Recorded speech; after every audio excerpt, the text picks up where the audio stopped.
So every generation of women somehow has to fight for the right of empowerment for the next generation of women. How many of you drive? Do you remember there was a time when women couldn't? Today, we don't even think about it because those women fought for us.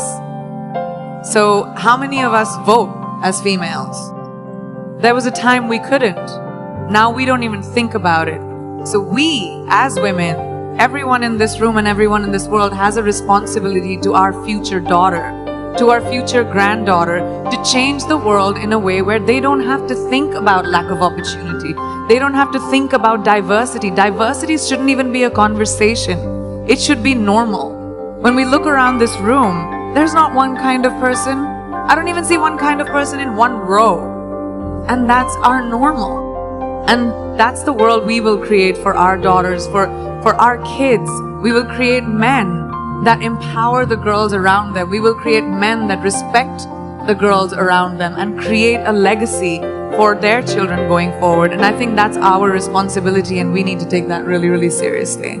It's fine to like someone appreciating you. It's fine to have, a guy or a girl or whoever's in your life telling you that you're beautiful. I love it when I'm told I'm beautiful or I'm feeling myself. It's great to hear that. And I'm saying it's fine. Don't let anyone tell you that that's not okay.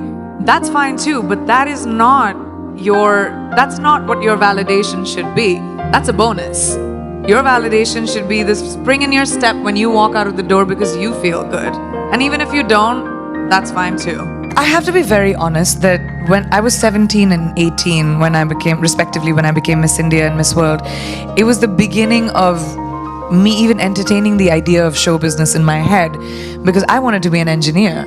I was a physics math student. I wanted to be an aeronautical engineer. I wanted to build planes. I wanted to be in NASA.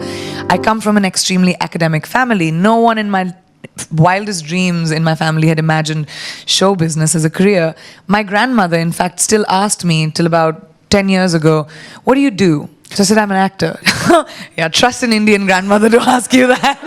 But so what changed with me when I became Miss World, which happened in London actually, it gave me a sense of self. When I was a teenager, I had a lot of self-esteem issues, like most teenagers do. You don't know what's happening with you. You don't know what your body is going through. You don't know. I was gawky. My hair was all funny and frizzy, and I didn't know what to do with it. I had so much of it. I hated braids, and my mom would make them, and so I had all of those issues. Even when I was in America, I went to high school in America, and I was very confused with who I was and what I was supposed to be. I was bullied in school a little bit, not by everyone, but I had a bully, and she just made my life miserable and used to, hate on me basis where I came from. I think that's probably all she knew. To hurt me, she used to call me curry, she used to call me brownie, she used to say, "Go back to your country on the elephant you came on." And at 15, it got really hard for me. I decided, I want to go back to India, and I went back home. And I feel like that's when destiny played its game. My mom randomly sent photos without telling me to Miss India. I didn't know. I just thought that they called me because I was discovered. Yeah. And then it gave me a sense of confidence that I could walk onto the stage, speak the way I speak. And I've been raised to be an opinionated girl. My parents always told me, if you have an opinion, don't be afraid to share it. And that's all I did. I didn't know how to walk on heels. I tripped on my sari backstage 5 times.